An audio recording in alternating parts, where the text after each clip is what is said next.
Trump.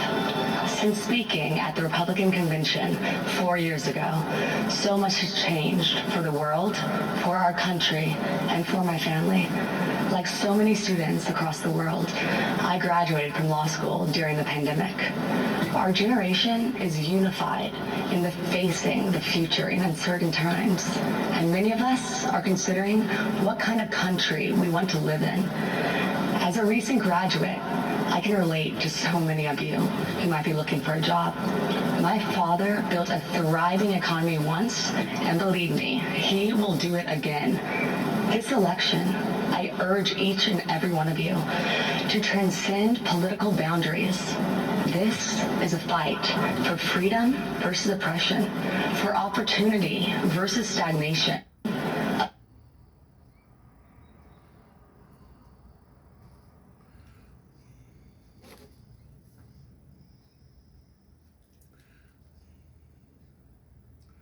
A chance at a life once again. And if you believe in expanding quality and affordable healthcare, only President Trump, my father, signed the right to try into law the Favored Nations Clause and other actions to lower drug prices and keep Americans from getting ripped off. People must recognize that our thoughts, our opinions, and even the choice of who we are voting for may and are being manipulated and visibly coerced by the media and tech giants. If you tune into the media, you get one biased opinion or another. And what you share, if it does not fit into the narrative that they seek to promote, then it is either ignored or deemed a lie, regardless of the truth. This manipulation of what information we receive impedes our freedoms. Rather than allowing Americans the right to form our own beliefs, this misinformation system keeps people mentally enslaved to the ideas they deem correct. This has fostered unnecessary fear and divisiveness amongst us.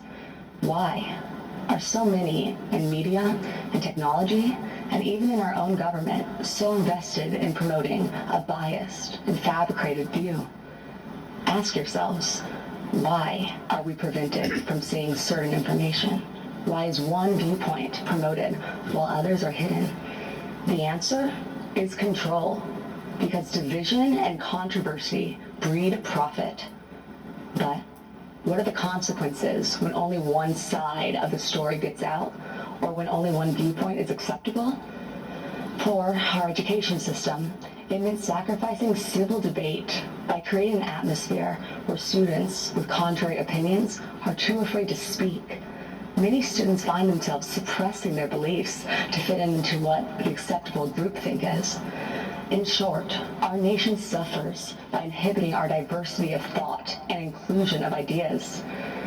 Working together, outside of our political comfort zones, will accomplish so much more. Some cynical politicians do not seem to believe in the miracle of America. Well, I do.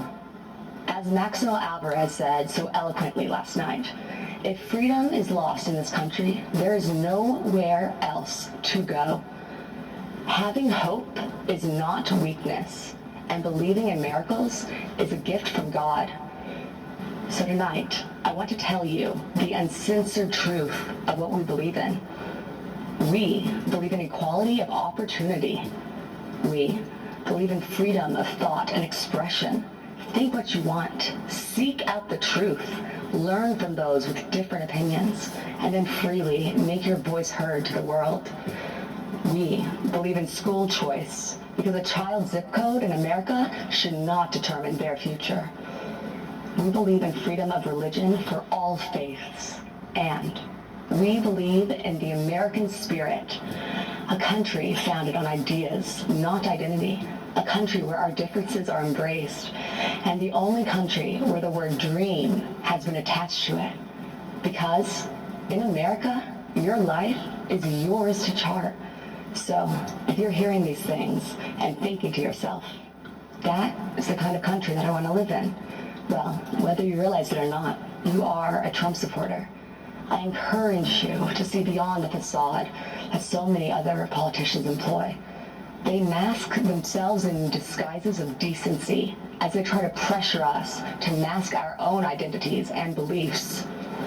My father is the only person to challenge the establishment, the entrenched bureaucracy, big pharma, and media monopolies to ensure that Americans' constitutional freedoms are upheld and that justice and truth prevail. My father does not run away from challenges, even in the face of outright hatred, because fighting for America is something he will sacrifice anything for.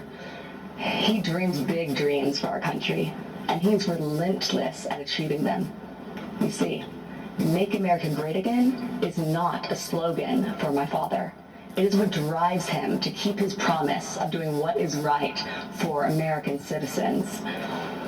The energy of change and opportunity is with us. God has blessed us with unstoppable spirit, his spirit, the American spirit. My dad has proven to be driven by that spirit. He has demonstrated his faith in his uncompromising heart and actions. My father has made me believe that America can truly be great again. If you care about living your life without restraints, about rebelling against those who would suppress your voice and building your American dream, then the choice in this election is clear. A vote for my father, Donald J. Trump, is a vote to uphold our American ideals. Be true to yourself and stay true to the dream of America. Thank you, and God bless you all.